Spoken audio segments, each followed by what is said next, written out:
morning, Church of Uganda Family TV. We're always happy and glad to always wake up with you every single morning. My name is Brenda Mahooro, and today we are very honored to host a special guest. They call him Canon, Joseph Oneck, and is married to Canon Reverend Helen Oneck. And we are very honored. We are going to be talking about his life story, how is his marriage, and what was his turning point. Just be with us, and you're going to be listening to his story. You're very, very welcome. Thank you, Brenda. Thank you very much. Please greet the people and introduce yourself. What is your name? How do people know you? Then we dive into your life story. I'm very interested to know. Okay. Yeah. Good morning, viewers. As you have heard, my name is Joseph Oneck. I'm a lay canon in the Church of Uganda, and I was made a canon in the Diocese of Kitgum. Yeah. Where I served for some years as a chancellor of the diocese. Chancellor is a legal advisor. But also, I was also a chancellor in the Diocese of Northern Uganda, which gave birth to the Diocese of Kitgum. And through my interaction with the church, at the level of the diocesan level, I also became a member of the Provincial Assembly of the Church of Uganda for many years. I think between 2006 and 1986 to 2008. I also worked with the Uganda Joint Christian Council for a total of 17 years. Yeah, that's quite a long time. Yeah, that was my last posting, and it was my last place of work. But also, I also served as a public officer. I worked in different government departments, including the Ministry of Labour, from 1977, then up to 1989, and then later in the Ministry of Justice, specifically with the Uganda Constitutional Commission, called the Oneck Commission. Yeah. And also with the Uganda Human Rights Commission. I was a regional human rights officer in Gulu, so I established Gulu Regional Office. I'm married to Reverend Canon Helen Oneck, and the Lord has blessed us with children and grandchildren. So we have 5 children and we have 10 grandchildren. Wow, that's really amazing. Before we go into, tell us about your life. How was your life? How was your youthful age? I believe some people, when they are growing up, they always have a story. Please tell us about your story. Okay, I was born... Your school times. Yeah, I was born in 1950 at a place called Dure, which is about 8 kilometers from Kitgum town. 8 kilometers from Kitgum town. Yes.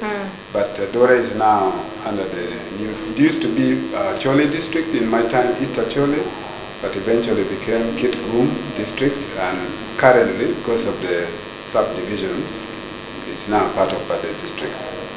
So that's where I grew up. I went to Dore Primary School, where I did my P7, PLE, and after that I continued with secondary education and eventually to university. I sat for A-level from Kitgum High School, and then after that I joined Makerere University, where I studied law. You did law? I did law, yes. Wow, I see you look law.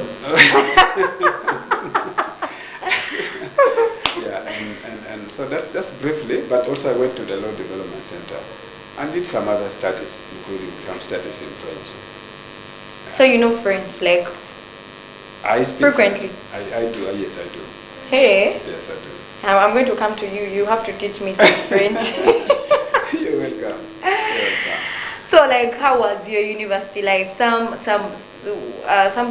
us, when we are growing up, we have these friends, peer pressure. We like eat, we go here and there.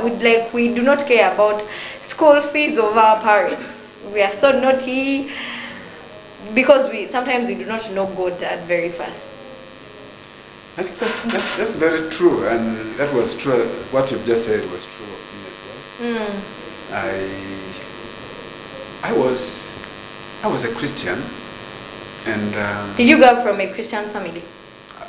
yeah, but not quite religious. Unfortunately, not my family was not really religious. I can tell you that I was born in a polygamous family, and my father had 4 wives. My mother was the eldest. I mean, the first wife in the family, and then there were other mothers who came thereafter. So it was from that kind of background that I came. But personally, I had great interest in God, and I used to attend church. It went on throughout my life. But I would say I was really not Into church? Not quite committed. I was not a good follower of Christ. And I met many challenges, including one of those was drinking. You used to drink? I drink, yes. Oh. I used to drink. Was it because of the polygamous family? Your parents were not giving you attention? Not necessarily. Was it peer pressure? No, drinking, yeah, it was peer pressure. Because drinking was a common thing in the community in which I came from. And so everybody just grew up, and it was very rare to find people who would not drink. So everybody was drinking. So I also joined in the fray, and I just... And you thought it was okay by then? I thought it was okay. Yeah. And that life went on until up to even the point when I was working. Even when you're working? Even when I started working in government, I still used to drink. I would always drink. So were there friends who were like, let's go, do this, do that, like the peer pressure? Yes. I mean, so it went on, and I remember there were times I wanted to abandon alcohol. I just didn't like to drink anymore. But then from time to time, I would say I would not do it again. But I would find myself falling back. And why was that? The same thing. Huh? Where were you? I think because I was depending on my own. It was my own will. I was really not leaning on God, and so because of that, I could not sustain it. I would find myself falling back, and friends would come, and then you say, okay, let's go and have it. so I went through that kind of life. Yeah. And how was it growing up in a polygamous family? Because I see growing up in a polygamous family, you have 4 mothers. There's a lot of kids at home. Your father did he give you attention? Pay your school fees in time, or how was it growing up in a polygamous family? It was, I think it was a struggle. How was it a struggle? It was a struggle in the sense that I recall a lot of rivalry among the wives. You would find sometimes 2 going together, the other one on this side, another one on this other side here. And the burden on my father was enormous because we were very many children. And so I really owe it to my mom. She's the one who did. She's the one who... my father did what he could, but I think he was overwhelmed. So it was really my mom who did all that was necessary to make me study. But eventually, I had an elder brother who took up the responsibility of paying my school fees. He was working. He was already working here. In fact, he was working in the national.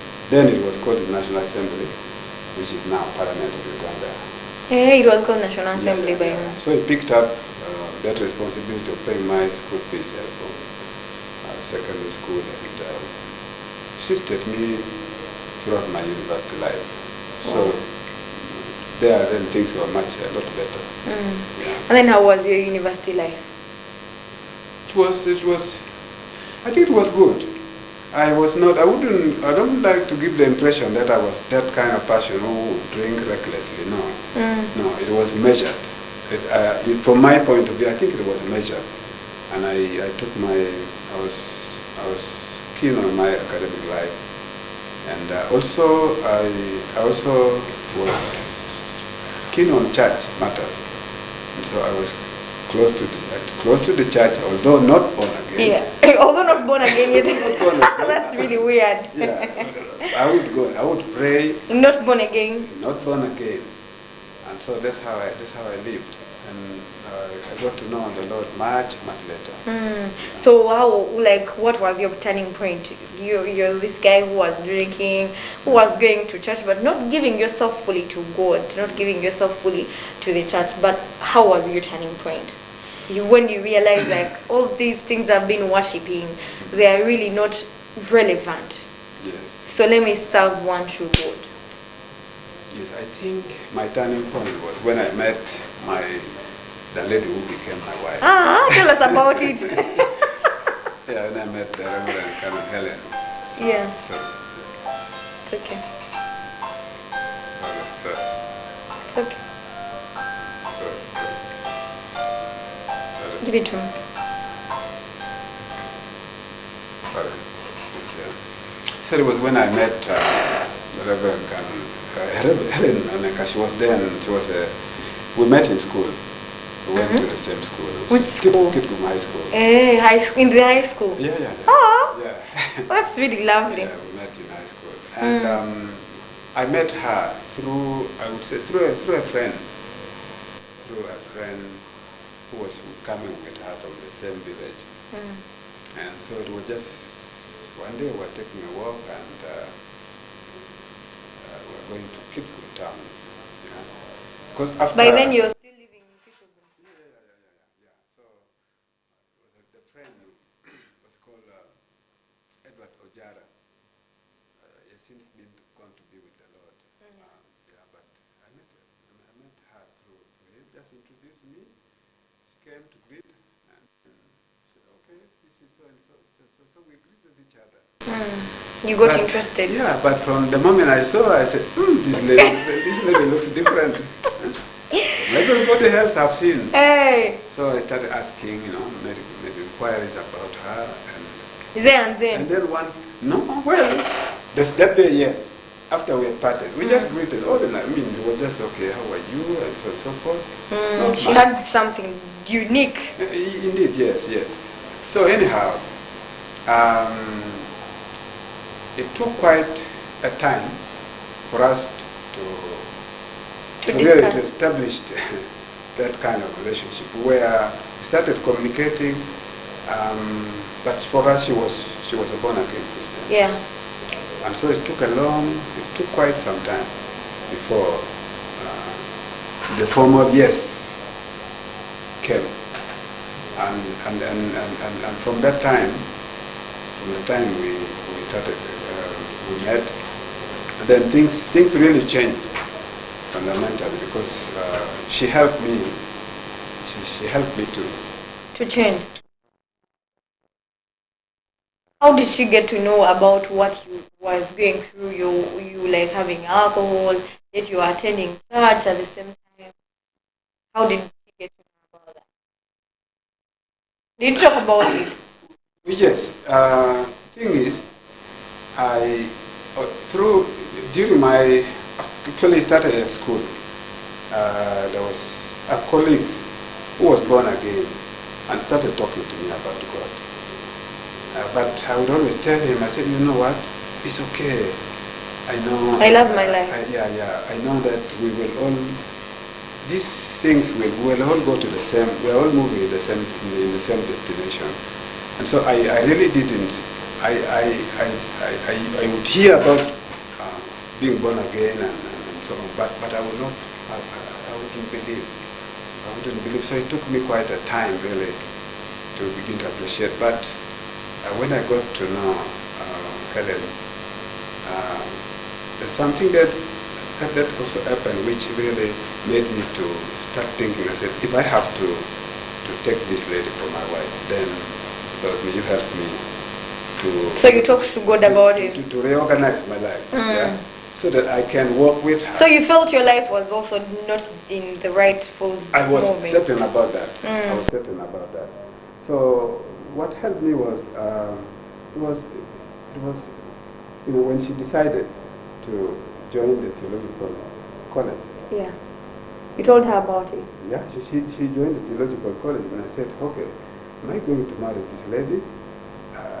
I really want to. I really want her to be with me. But how am I going to manage her way of life? Then I started asking God, Lord, is that something I'm not getting right? May you help me to get it right? But the short story is that eventually I was able to say, I was able to submit to the Lord. And it took it's a process, but it was in May 1983 that I accepted Jesus Christ as my Lord and Savior. When you decided to take away all what you were worshiping, and you're like, okay, this is the time. Yes. And then when I did that, then it made a whole world of difference in my life. I never went back. The first casualty was drinking. I like how you call it first casualty. Yes, it was drinking. And then there were other things, other forms of weakness I can't even talk about. One would feel ashamed to talk about this. But no, I'm thinking if you talk about them, there is someone who is really struggling with some weaknesses, and they do not know how to go about them. I had many. Okay, I was not. I was struggling with even my moral life. You see, I didn't feel that I was being fair. So I thought it was okay. To have friends, girlfriends. But even when I couldn't really focus and say, this is. Yeah, but eventually I realized that it was necessary to abandon all that. Yeah. And really just follow Christ. But your wife was your turning point. Yeah, my wife was my turning point. Wow. Yeah. And then how has been your life, like the marriage life? Okay. When you decided to I think we bonded very well. We've been supportive of each other. For me, in my legal field of work, and also now with the background of being born again, I started taking my responsibility very seriously. Your responsibility? Yes. I always wherever I served, I took my responsibility, my work, very seriously, and those I work with, I cannot say, I can't talk much about it, but I would say, yes, I did. I always tried to do my best to ensure that whatever role I was given, I could execute it to the best of my ability. But also I joined church life more active. By when? Yeah, the other time you weren't very active. I was not very active, yeah. Oh. And then when I joined church life, then things changed, because then I started becoming active in the church, and especially after we had married, I had to support. I made sure I had to support her ministry. It was very, very important for me to support her ministry. So I would, not just go with her to church, but also became involved in serving God through lay. I was a lay preacher.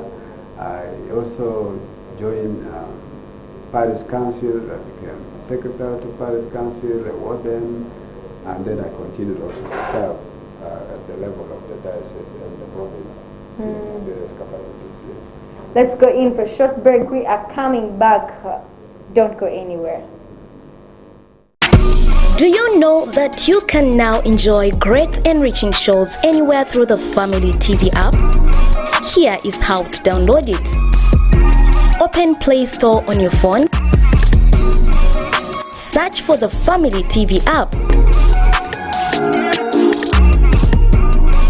Click Install.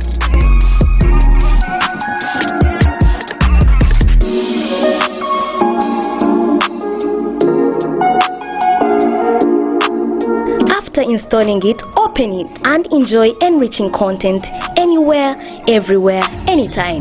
Family TV, enriching lives. Easy Change Forex Bureau. We deal in all major foreign currencies like US dollars, British pounds, euros, Kenya shillings, and very many others. We are located at Church House Level 1, shop number 4 along Kampala Road. We operate from Monday to Friday 8:30 a.m. to 5 p.m. and on Saturday 9 a.m. to 3 p.m. For more information, contact us on 0706 09 4189 or 0783 837363. For the best forex rates, Easy Change Forex Bureau is your answer.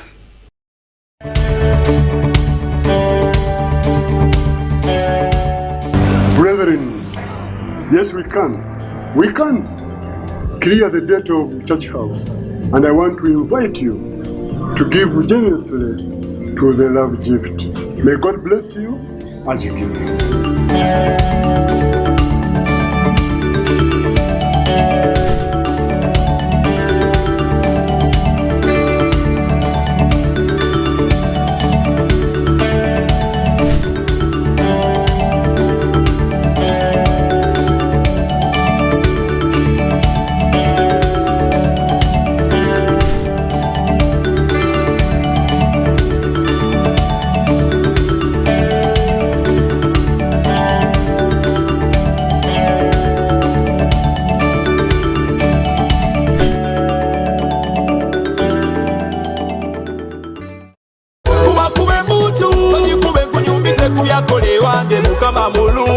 Yo, Wagwan people, well, it's Scooby Bly representing Christ to the fullest, and you tuned in and watching Family TV, Gospel Vibes, not that did all blessing. Down, down, run down, down, down, kingdom come down. Yo, what's up everyone, it's your girls, a bully on the mic, the woman of steel, and you were chilling with some special on Gospel Vibes on Family TV every Thursday, 4 p.m. Don't touch that dial. We love you.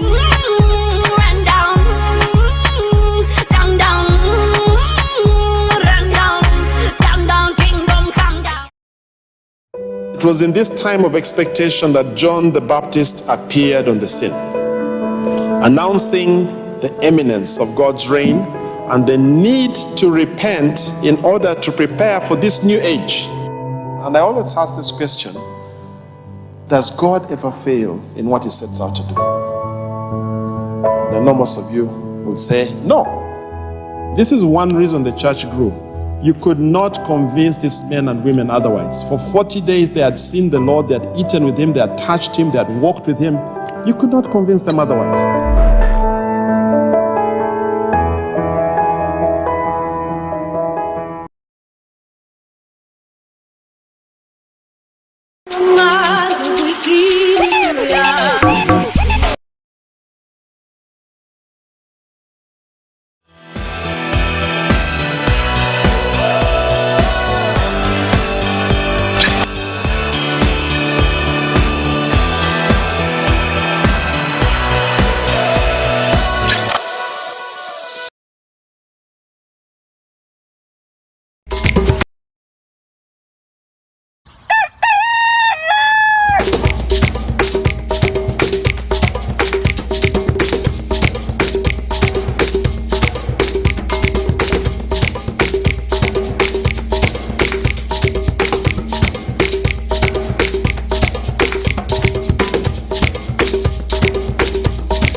short break. This is Church of Uganda Family TV. Thank you for always waking up with us every single morning.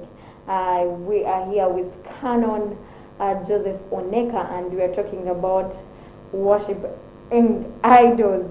And before we went in for a break, we were talking about his marriage life. Yeah, he has been telling us that his wife was the reason as to why he turned, she was her turning point. Please, we are going to be talking about the principles that has kept your marriage going on. I'm sure there are a lot of there are people who would want to get married, or would want to get people who would be their turning point, but they're not finding them anywhere. Like my camera guy there would want to get married one day. Sure. All right. Yes. Okay.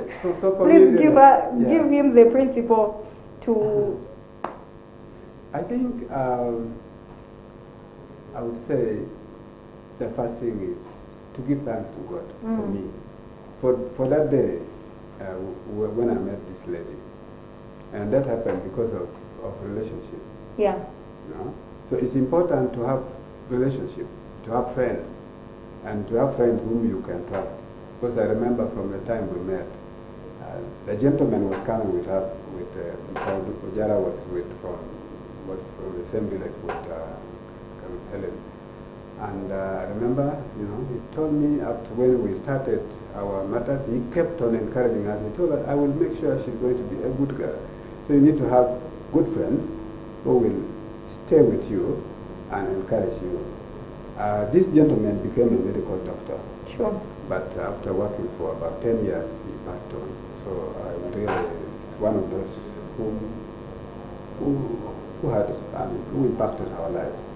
Now, regarding still issues of relationships, I think what kept us going is, first of all, love. Yeah, but what is love? Even up to now. Yeah, but what is love?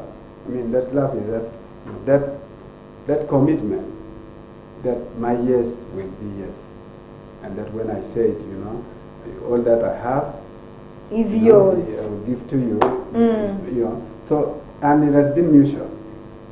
So I ensure that in whatever I do, I remember my marital vow and live it and stick to it.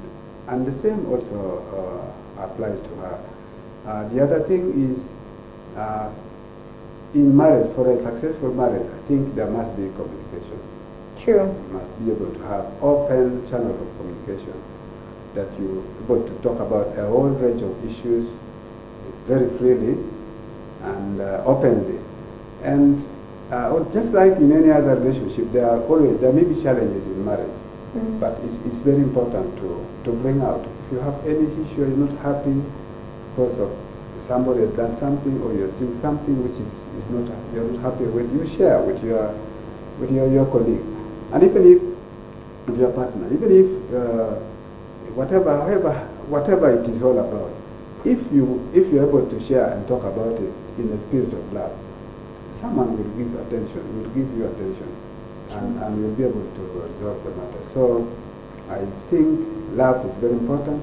The other one is respect. Yeah, respect means how you treat each other. If you realize that this is my wife, but she is an individual, she is autonomous. Autonomous. Yeah, she's autonomous. Yeah, with the capacity to make her own decision, and also sometimes she may not always necessarily agree with me. I could be wrong, and I think that's important. Also to realize that you could be wrong. Therefore, respect other people's view. You have to have a good listening ear. Yeah, even if you don't agree, at least take time, and if there's an opportunity, then you can talk over it, and then maybe eventually you can say, okay, I think this was the way to go. I think you were right. I think or you may not have been right, or you respect each other's point of view. And then the other matter is how you deal with other people around you, which includes in marriage, of course, the first our responsibility to our children. And but I'm thankful to God we have 5 children. They are now adults, all of them. They're all adults. They got married. Yeah, they are done with school. Yeah, they're all adults. The eldest is a lawyer. The one that follows. He took over the dad. Yes. The one that follows is an accountant. He's working outside the country. And we have another lawyer. And then there is a designer and a teacher. Yeah. Wow. And the teacher is the youngest. Yeah. The youngest. So we are all that. So our responsibility to our children to be able to set an example to them. And for me, looking back on my life, I thank God because don't recall any occasion when our children had to come,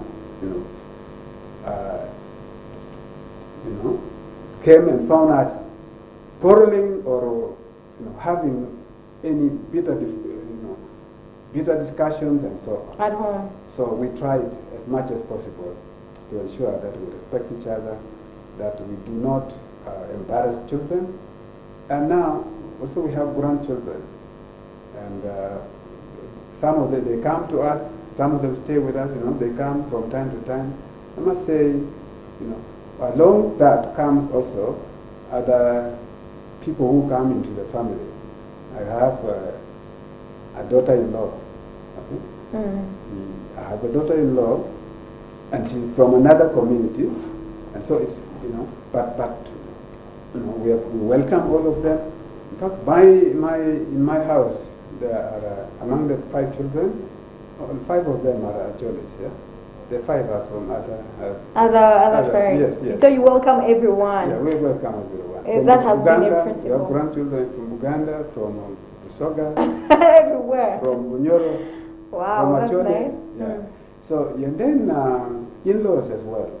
In-laws to learn to treat them with respect and understanding. And I think we've had a good relationship, generally a very good relationship with our in-laws. Wow. And then the community in which you live. Like for her, she's been a minister of the gospel. When she's carrying out her duty as a pastor, I must give her that space. And I must respect her. Because then she no longer, at that point, she's not my wife. I mean, she's my wife, yes. But when she is carrying out her responsibilities, I have to treat her, give her all the respect that and giving Guy helping hand and support. Absolutely. Wow, that's amazing. As we're concluding, give us parting shots, maybe to the youth, maybe to the married. Your parting shots. Okay. And we're closing. I think I would close with Paul's letter to the Colossians, where he talks about life in the household, and he gives advice to that community of the Colossians, which I think is very much applicable to us. And starting with the wife. Wife says, be submissive. Submit to your husband. Submit doesn't mean you obey whatever. No, you submit, but in matters which are godly. But you cannot submit because you cannot. It's not blind. It's not a blanket just to say okay, whatever it does, just say yes. No, submit means respectfully give him that honor him, that respect. Then to the husband, he says you must love your wife. Yeah, love your wife. And when you said, all that I have I give to you is because of love. It's love that drove you. True. To brought you together. And then to the children also. Children, I think Paul says that in the Colossians chapter 3, he says, parents, do not provoke your children. Do not embitter them. Don't make them bitter. Don't do something which will make them to begin to question you and to begin to wonder whether you really are you are what you should be So show them that, show them you may disagree with them. If you want to admonish them, you can do so, but in a respectful way. Don't bark at children. True. Don't mistreat them. And to the youth, I would say this: take your time. Take your time. There are many girls over there for boys who are looking for girls, and also the same for girls who are looking for boys. There are many guys over there. There are many. There are very many. Yeah, and you meet them every day. Yeah, but so don't be in a rush. Pray about it. And for us, I think what has helped us, it is prayerful life. And even in the choice, as I was thinking of, which way do I go? Which way do I go? I prayed about it. I always prayed about it. And as a family, please, it's said the family which prays together stays together. So prayer is very important in binding families together. Thank you so much. Thank you so much, Canon Oneck. Let me hope you've been blessed. And thank you for always waking up with us every single morning. Brenda Mahooro is my name. This is Church of Uganda. In case you just bought yourself a TV, this is Morning Glory. We love you so much. Let's meet again tomorrow at 7 a.m. every single morning. We love you. Good day. Please take care of yourself and be good. Bye. Do you have a business that you are looking to grow?